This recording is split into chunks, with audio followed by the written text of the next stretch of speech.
So let's talk Yeah. to Tom, him in Michigan, who wants to talk about Yeah. theism in Greek history. I think, Woo. as far as I know, Secularity isn't an expert on Greek history. I'm not. So Yeah, not great. just so, Yeah. but it'd be interesting, Tom. What do you have about theism and Greek history? Hi, thank you for taking my call. Very quickly, I've been listening to the other callers, and it's the word game between atheist and agnostic. As a theist, I had to identify myself as a theist, not as a polytheist. Earlier, you had a caller talk about pantheism, which I reject. But when I'm talking to atheists, I try to make a distinction between a monotheistic Christian and a polytheistic Greek pantheon as to, do I believe in Zeus? Do I believe in Apollo? And try and prove those things. So you're, just to be clear, Tom, you're saying you believe in a polytheistic concept, or you're saying you believe in a monotheistic God? For me personally, it's more leaning toward polytheism. I recognize more than one God exists according to my definition of God. Okay, that seems like a setup for you about to tell us your definition of God then. Yeah. What's that definition? But in philosophy and the Greek culture, there's Socrates and Aristotle, and there's Alexander the Great. And in history, the Greek culture had temples and altars where they made sacrifices to gods, plural gods. Yeah. And I get it. I think there's lots of cultures scientific like that. world. Sorry, Karen. Well, in our modern 21st century science, we sort of criticize that kind of worship as being foolish and old and outdated.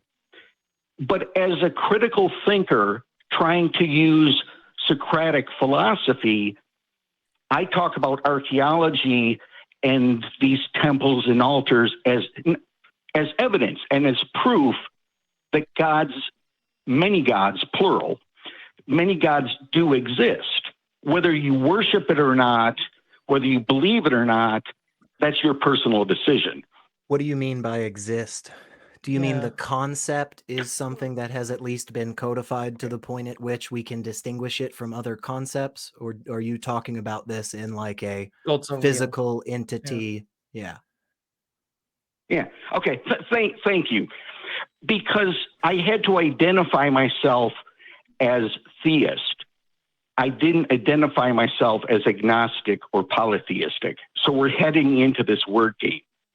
Kind of, but not really, Tom. If you listen, I promise we will not. Yeah, we won't have a word game, because if you just give me the definition of what you mean when you say archaeological finds like temples and statues about other gods from the many years ago, if you're saying that proves that gods, plural, exist, then I want to understand what you mean when you say the word exist. Sure. Do you mean concept? Sure. Or do you mean physical matter? And we're asking just to steelman your position, just to actually understand, because we don't want a confusion where you think God existing is just like, oh well, there's a picture book with a God in, so that's the thing we can talk about. We want to know if you mean that, or if you mean like, therefore Zeus is a real entity in the universe. Exactly. Okay, so there is a person from Greek culture who's named Aesop, and Aesop was a slave, but I would love a definition for the word exist as you use it. That personally, for me, I would tell you is probably the closest thing to magic or miracles right now. If I stop talking, if I finish this nonsense string of words that I am currently saying, and at the end of it, our fantastic, awesome last caller, Tom, gives us his definition of exist, go. there is a metaphysical idea that's inside my brain, electrical impulses, and then there's scientific matter of atoms and chemical bonds. Where does your God sit on those two? The metaphysical electrical impulses inside my brain. So God is a concept. Okay. Correct. Okay. Okay. Cool. Yeah. Agree. Fine. Yeah. Your gods exist as long as what you're saying is gods they are exist in that sense as much as Bulbasaur exists. Right. Pokemon. Right. They are equally as important, although personally I would say living your life in the manner that our great Lord and Savior Bulbasaur showed us. Sorry. I don't know if that's a copyright thing. Pokemon is litigious. Anyway, yeah, I think Katie and I would agree that concepts are out there that talk about like gods and stuff, but I would probably wager a little bit of money that neither myself nor Katie would say that matters for much at all. So if you're just saying at the end of the day, I think God exists, and what I mean by that is I have a thought about a thing, then that's cool, bro. But it doesn't. But yeah. So at the end of the day, we can agree that some theists believe in one God singular, and some theists believe in God plural. Sure. Yeah, I agree. Yes, there are polytheists and monotheists. We agree to agree. Yeah. We agree to agree then. Okay. Great foundation. Yeah. Let's disagree to agree. Let's actually agree, but not agree on agreeing. No, we have to disagree. We're going to disagree to agree. Look. Okay, cool. Where are you going with this, Tom? Yeah, where are we going with this, Tom? Well, because the human bones of a real person was named Aesop, and he wrote stories about talking animals. Sure. And it's all historical evidence. It may not prove that the electrical impulses in my brain are true, but it is archaeologically and so this might be really important. 1,500 years. Tom, when you say something is or is not true, what definition of that are you using? I can shorthand us just a little bit here by asking if you're using the correspondence theory, but if you're not familiar with that terminology, that's okay. I'll explain it real quick. But is that what you mean by true? The correspondence theory? I use the word ontological, but I think correspondence and ontological, I think we're on the same page. Not exactly, but so the correspondence theory of truth is basically saying that truth is that which comports to reality, meaning there is a correspondence between a particular statement and then the thing. I go, this is a water bottle, and then look, that's true because it corresponds with this thing. If at the end of the day, what you're saying is my God is a concept, he's just the thought, he's just the line, he's just the sentence, but then there's nothing that it's corresponding to, then definitely under that definition of truth, which is one that a lot of people are really jazzed up about, you would be wrong. God. It is not true that God exists because there's no correspondence. So we agree to disagree. Let me try it a different way. The word hunger, it's an adjective, but the word plate is a noun. Yes. And what I'm saying is, I think hunger there can is also be a noun. I think plate can also be evidence. There is physical evidence that 2,000 years ago, real people believed in an abstract metaphysical idea. Okay. Yeah. What's the correspondence of that belief to the real world around us as we sit, me with my water bottle, Katie in her forest of magic? What is the correspondence between people a long time ago believing in a thing and making temples and statues and that thing actually existing in our world? Where's that connection? It has to do with whether one person in a personal way defines God as a single God, or a person like me who accepts the fact that I can drive down the street and see 50 different religions worshiping 50 different gods. I don't know I don't if feel that quite answers the question. yeah. I think what he's trying to say is just because people in the past thought something was real, that doesn't make it real, right?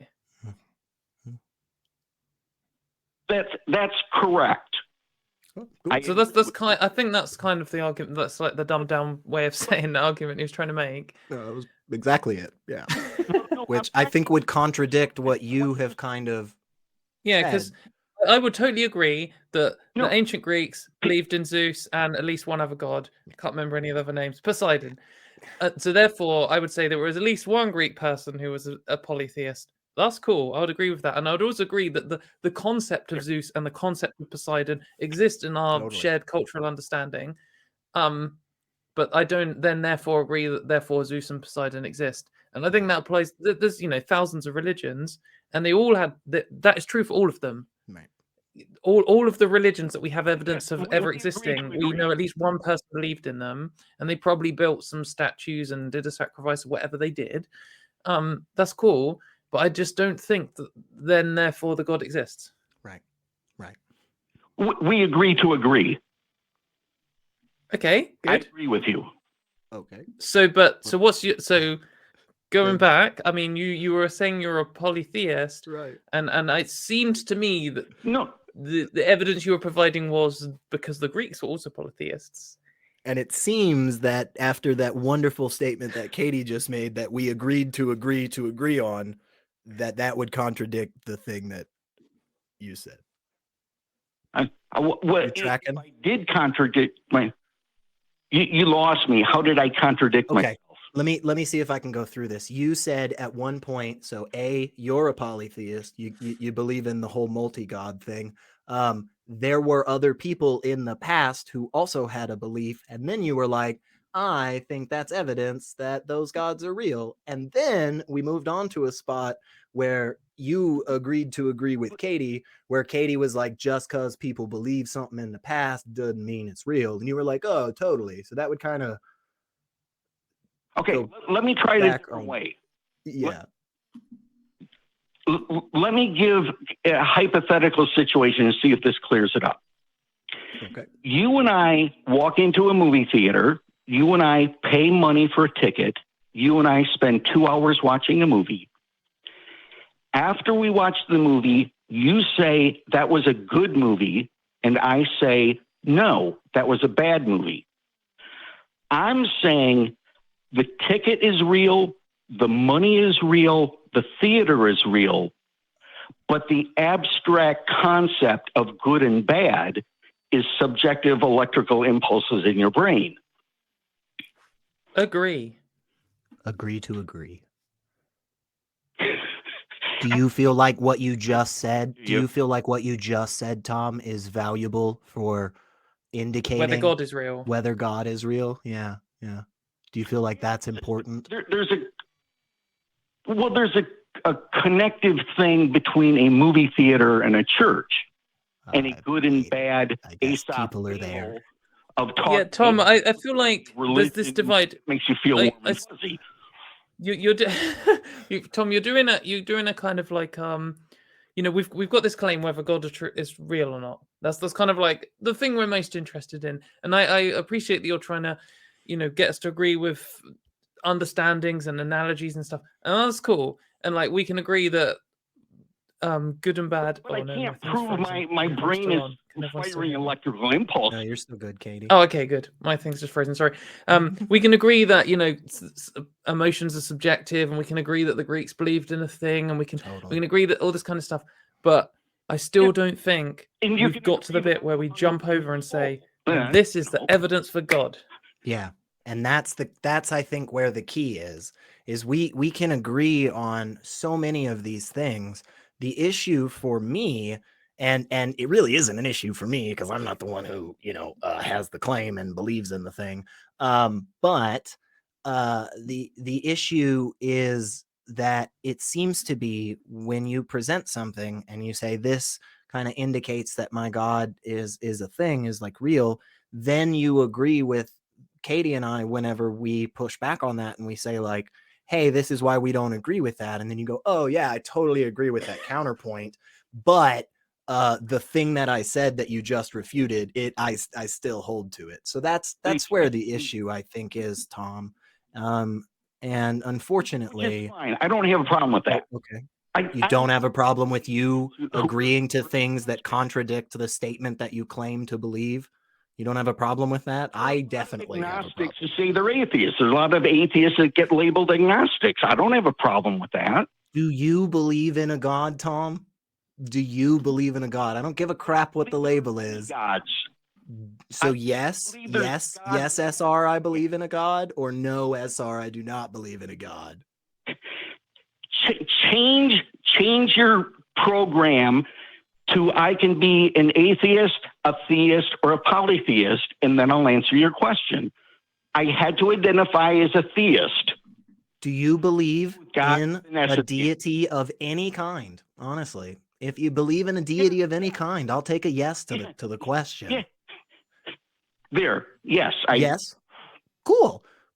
Do you believe that deity is proven true, like it has a correspondence to the real world around us based on temples and shrines that were built many years ago by ancient Greek people? Do you think that proves the existence of your God? I don't. I think we're playing a word game with the word prove. I don't think you're following the conversation at all. No, which is probably what the issue is, unfortunately. I think so. Yeah, but perhaps another way to say why we're going this way is, you know, as atheists, or our general understanding of what an atheist is here is, you know, if you're going to call in and you're like, here is some evidence for my God, then maybe we would believe in your God. Like we just want a reason to believe it. We're just saying we haven't yet been given a reason. We haven't yet been given evidence. And if you call in and you say, I believe in this God, I'm like, wicked. Maybe this God that Tom believes in is real. I want to know, because if this God is real, that could be really cool. So, Tom, what is your evidence? And if you do a thing about how they used to have statues and you can go and see theatre film, like none of that has convinced me. How do I prove how do I prove to you it's real? What convinced you? How did you prove it to yourself? Yeah. Tom, what convinced you? Why, Tom, why are you convinced? So we're back to the word game. No, I'm not trying to do a convince. I'm not trying to do a word game. I'm trying to understand. Yeah. There must have been a process in your mind where you have decided to believe this because it's true in your mind. What is your reason? Like, I believe that the moon exists because I've seen it, and I know that there's loads of science experiments you can do. I've seen the tides. There's so many different things that have convinced me the moon is real. Nothing has convinced me Zeus is real. So give us your reason to convince you of your belief in God. Alexander the Great was real. There are coins with his picture on it. Aesop was a slave. This is why you believe in your gods? Because if that's the reason that you believe in your gods, I honestly, Tom, I think that is ridiculous.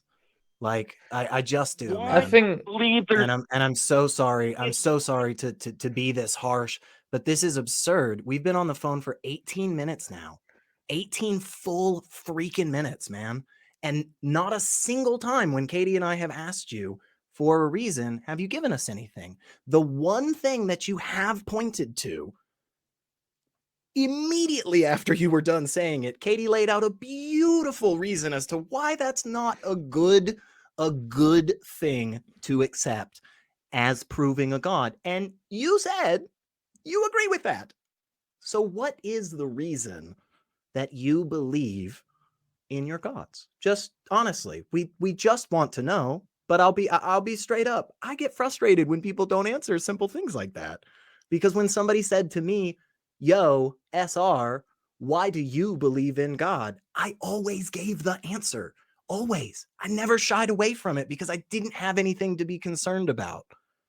So, why do you believe in your gods, Tom? Last chance. We'd love to know before the end of the show. We might have lost him. Oh, well, we'll never get Oh, no. Okay, right. We're calling it. Thanks for your call, Tom. I remain unconvinced of Zeus and Poseidon.